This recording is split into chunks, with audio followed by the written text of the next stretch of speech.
Sam, you've just hosted a conference really on the economic impact of Brighton and Hove Albion on this fair city of ours. And you called this the most welcoming arena in the Premier League, is that right? Yeah, I think it is. I think it's not only for people like me who come down sporadically, but for away fans. And I think I mentioned that to Paul Barber during the conversation. And I thought it was really revealing what he said. He said, why would you alienate 3,000 people? They're customers. They're people that are going to buy produce from you. So, and I think it is. I think it has that tone. They don't want to create an atmosphere of complete hostility in and around the stadium. Maybe inside when the game's going, it's the blood's up and the atmosphere is great. But on the way in and around the city, it's always just a great place to come, isn't it? And it makes you feel like you want to come back. What was the first Albion game you commentated on? Was it back in the Withdean days? I was talking about this, not commentating on. The first one I reported on was definitely... I did commentate. When I was doing Portsmouth local radio, I would have done Brighton at the Withdean. Yeah, I would have done it down at the Withdean, definitely.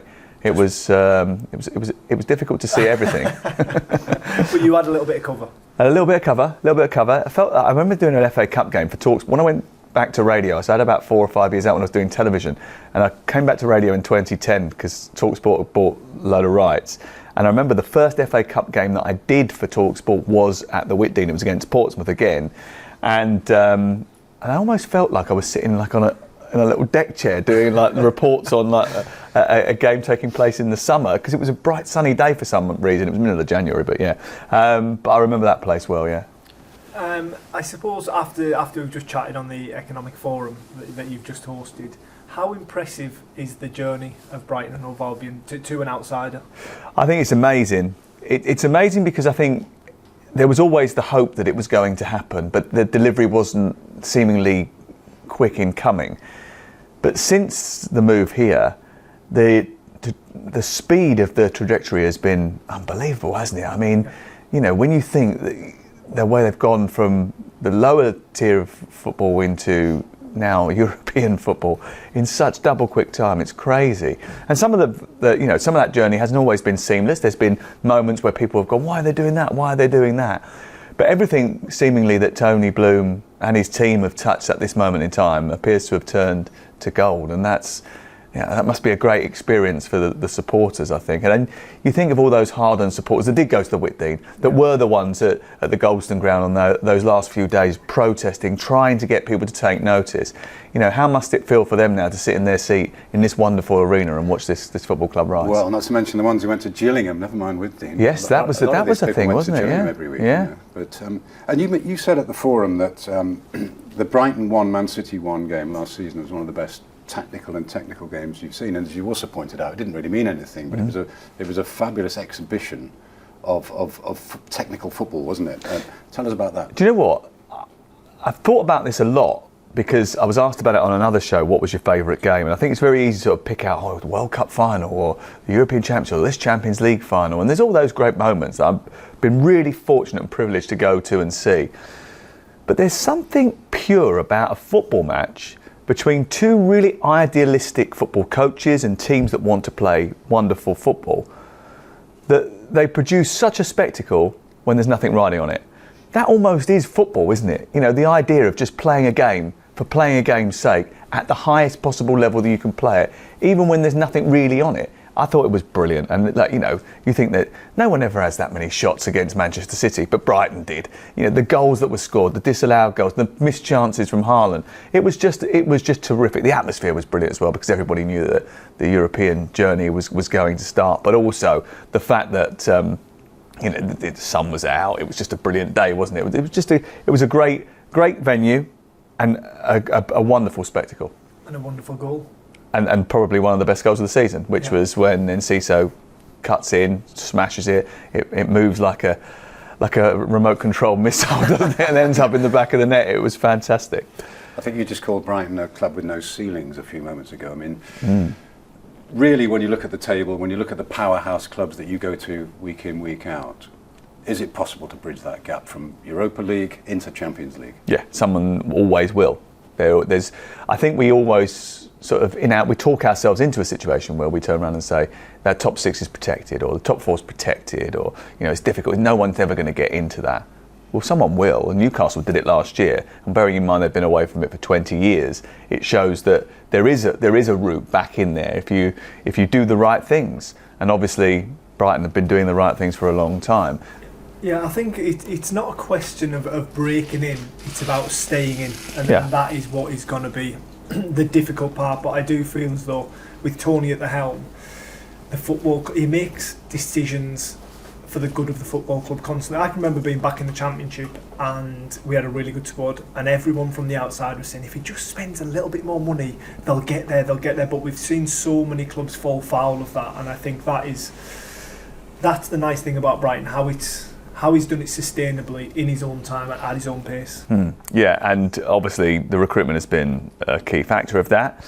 I mentioned this in the conference as well, the fact that, you know, it's pretty accepting that if you sign good players, at some stage, they may well end up being tempted to go in somewhere else. And instead of sort of blocking that, making that difficult, or making it feel as if it's sort of a nasty betrayal to go off somewhere else, it's almost like a pat on the back, thank you very much, enjoy yourself, by the way, here's somebody else. It's a brilliant conveyor belt of talent, and that sort of not only regenerates the football club in terms of new personalities, new people all the time, but it says when you're doing your recruitment, I think, come here, we'll give you a chance. We're never going to stand in your way if you want to go and do someone else, but do out your best for us. We will make you thrive.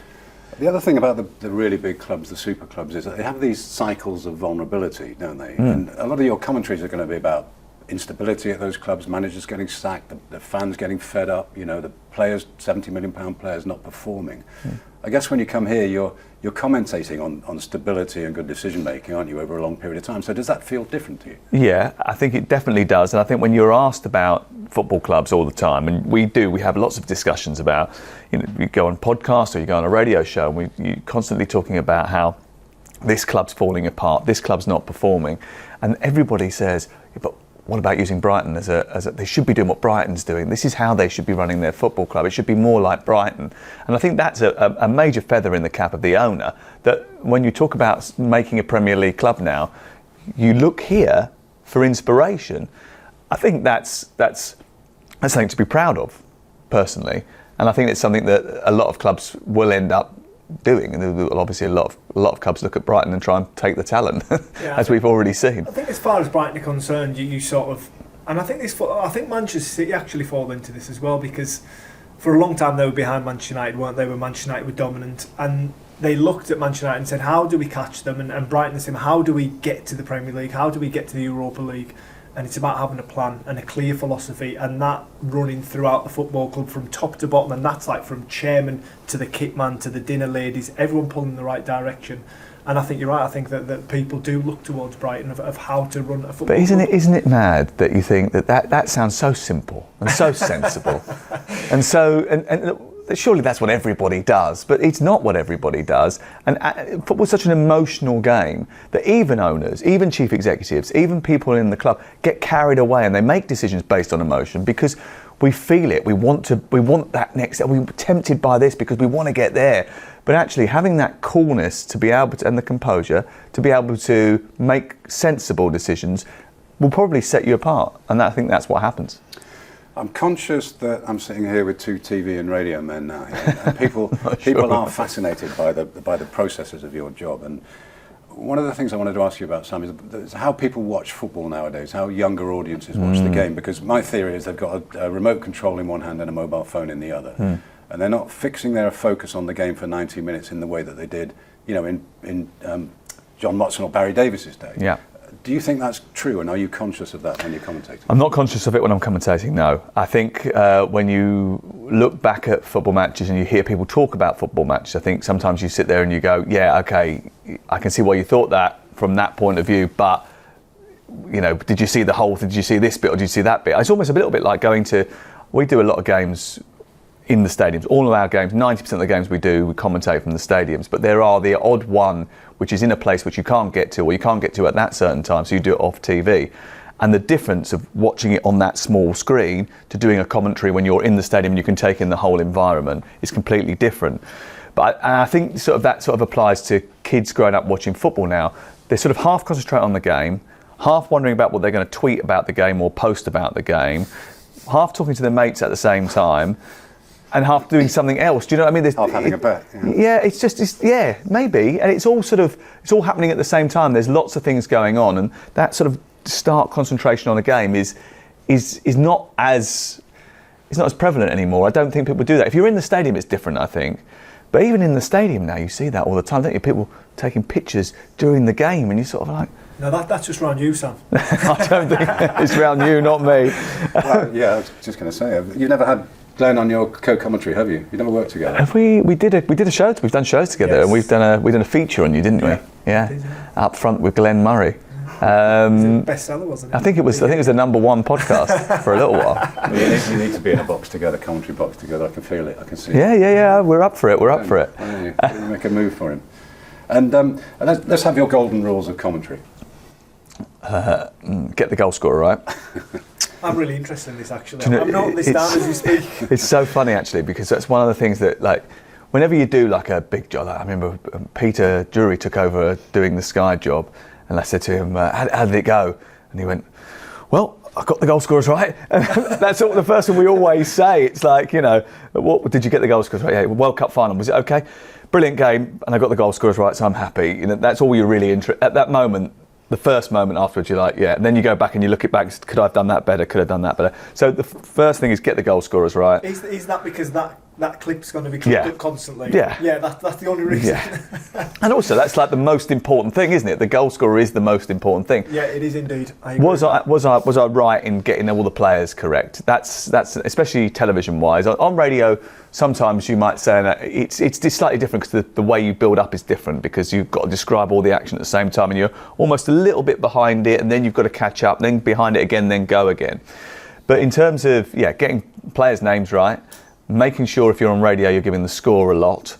If you're doing radio, it's got to be about description and trying to give a picture of what's going on without going over the top of your description, so you get lost in that and forget about the football. It's a balancing act. And I don't know if I ever get it right or get it wrong or whatever. Sometimes you have a good commentary, sometimes you have a bad one. You're still learning. One of the things I'd always do, and this is the #1 rule, is watch or listen to it back and work out where you could have done better. And I do that every time. Right. This is a bugbear of mine. I promise I'm not directing it at you, but that means he is. He's looking at you. It might be me. No, I swear, it's a thing that I've noticed since I've been on the road less, which is that some modern commentators have this habit of reciting stats for the first 20 minutes of the game and filling the commentary with stats. And there's an oversupply of material that's not to do with the action in front of you. How do you stop yourself doing that?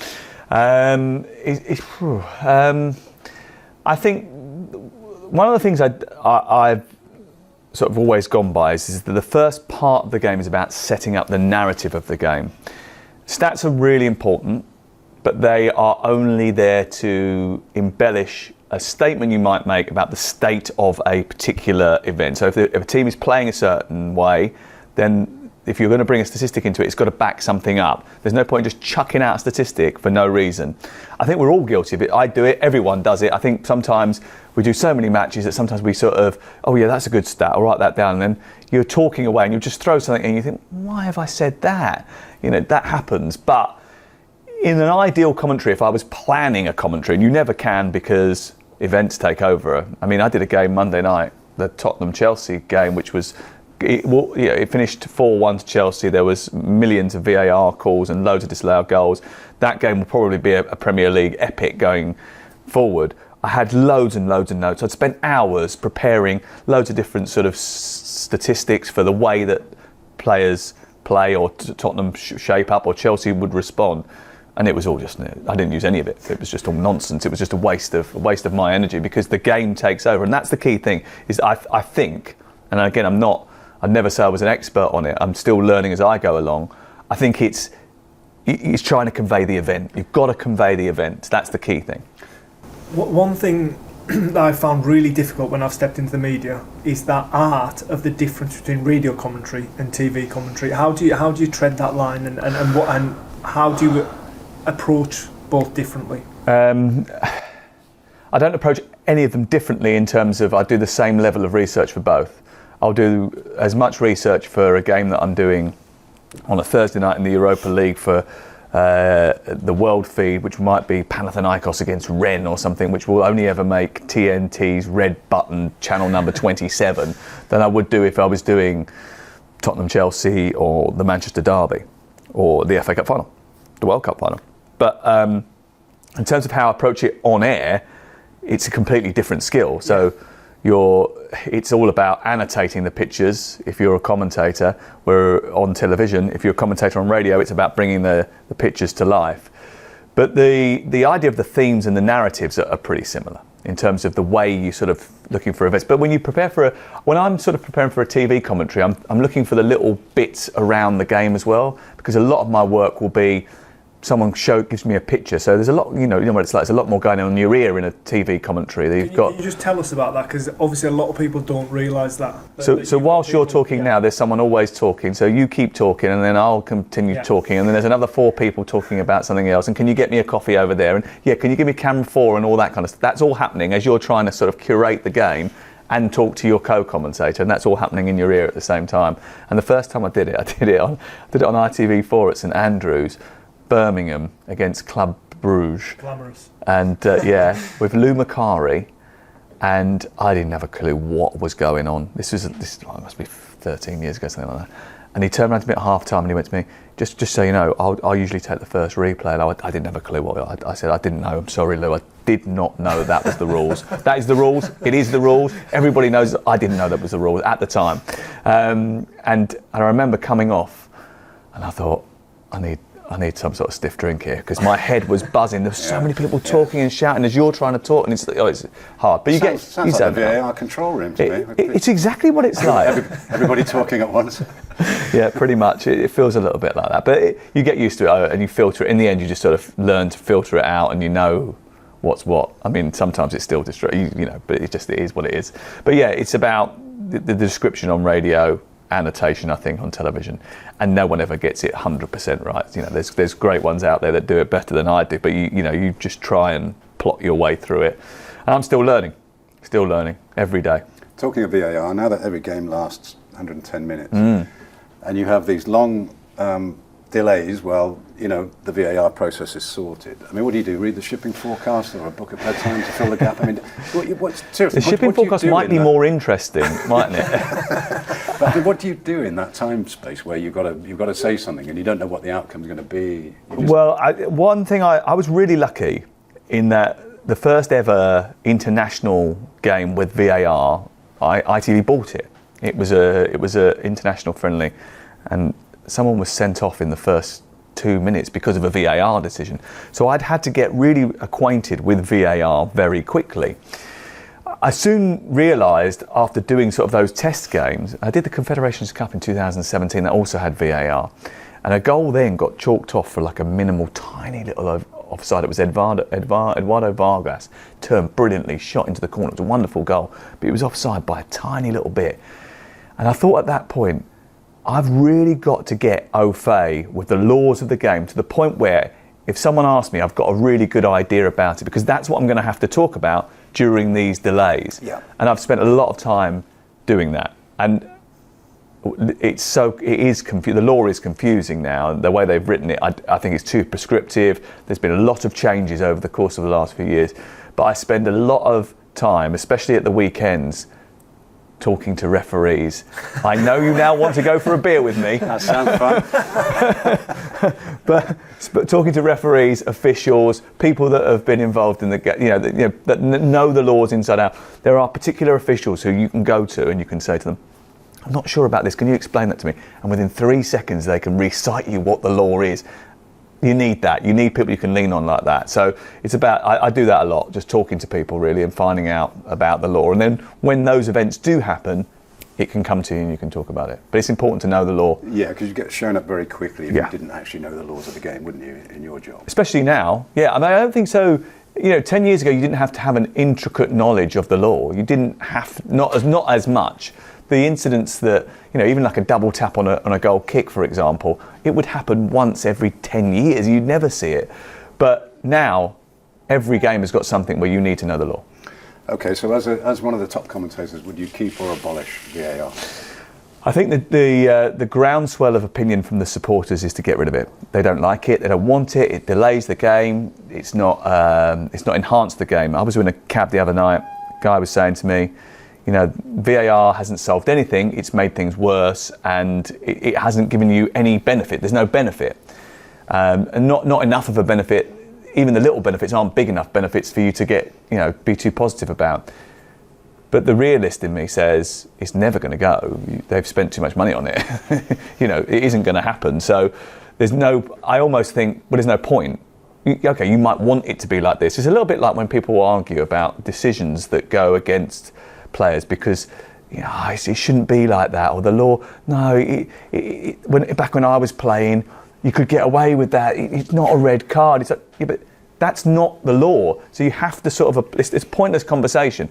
Was the law applied correctly? Whether the law is ridiculous or not is a completely separate conversation.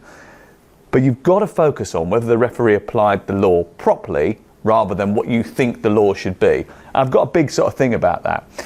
And VAR is sort of the same. Are you going to get rid of it? No, I'm a realist. So this is a pointless conversation in a sense, in that you can't get rid of it. So you might as well just try and find a way to make it work better. And they have to do that. They've got to get better. It's not as bad in other countries. It's not used as bad as in other countries. No, I've noticed that. And so social media, which even at my level I would have experience of, you know, having words that 20 words in my filter, I've got 20 words that if they appear in a reply, I can't see the reply. You know, it's quite a long list of abusive terms. But in your position, you're in a much higher level of potential abuse, aren't you? And modern commentators are in a coconut shy every time they step up to the mic, aren't they? How do you deal with abuse and adverse comment? Can I just jump in on that one? Yeah. Because everything that I do in the media, core commentary is the thing you get abused for most, and you're not seeing. It's really surprising. So you'll do punditry, you'll be on screen, and you'll be having your opinion, but when you're not on screen and you're core commenting on the game, the level of abuse just goes through the roof. Yeah. That's maybe just me. No, it definitely is. But I notice it happens to everyone. And you have to sort of rationalise that, you know, because when it first started to happen to me, I thought, oh my God, everyone hates me. And maybe they do, I don't know. I was used to it every Saturday afternoon, don't worry. But then you have to sort of compute the numbers. You know, when I was doing England games, you did England games, the whole country's watching. I did a game. Here we go, he's going to drop a big number here. Well, I'd commentated on a game which had the most single channel watched sporting event in history. 29 million people watched England versus Denmark in 2021.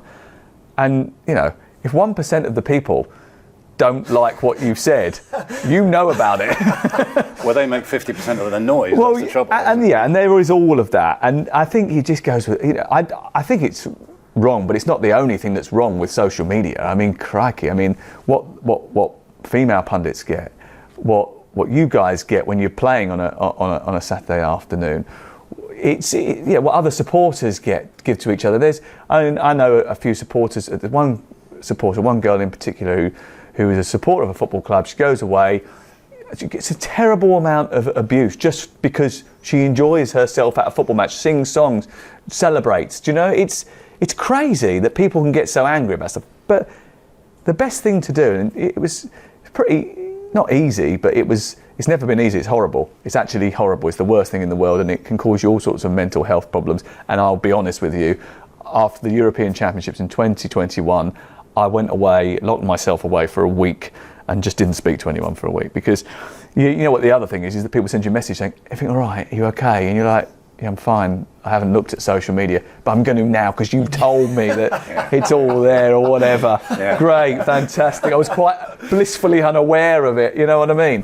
And sometimes you say things that are wrong, that hit the wrong note, and there's a reason for that, but you can't go into it. There's one particular incident which caused a big stir that I said, and it wasn't even my line. Someone passed me the line, and I just read it, because when a producer gives you a line, you just go, yeah, and you say it, and then you go, oh no. But you're the one who gets it. I think I know the one you're referring to. Yeah, well, let's not go into it. Well, I mean, let's go into it in the sense that as a fellow journalist, I understood that line. It wasn't to disparage Harry Kane, was it? It was No. just to say that it was the wrong it's not. outcome, and it was an image to show. So what you said was we needed Gary Lineker, but we got Chris Waddle Waddle for the penalty against. And everyone took that in the complete wrong way. It became a news story, didn't it? I mean, that's the trouble. You can say something that becomes a news story the next day because they take stuff off social media. People being angry about it on social media, and then it becomes a back page story. You think, well, is that what we do now?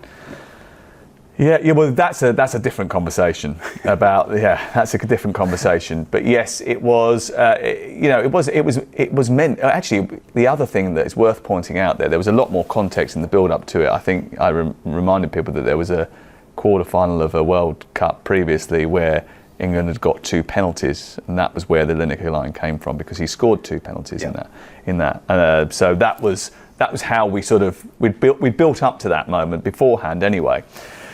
But yeah, and I think the worst thing about it, listen, the social media storm with the news story, that happens it doesn't matter what you say. They're going to pick something up anyway, and someone's going to take offence to something you say. You can't, especially when there's 25 million people watching, it's going to happen. But it was definitely not disparaging towards Harry Kane. It was definitely not didn't mean to be disparaging towards Chris Waddle. But the worst thing was I think I offended Chris.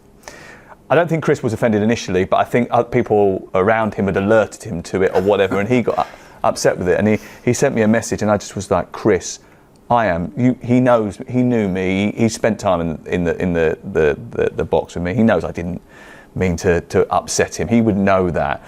But I think it wound him up, and I would never want to cause him any pain or anybody else any pain because I know what it's like to be on the end of it.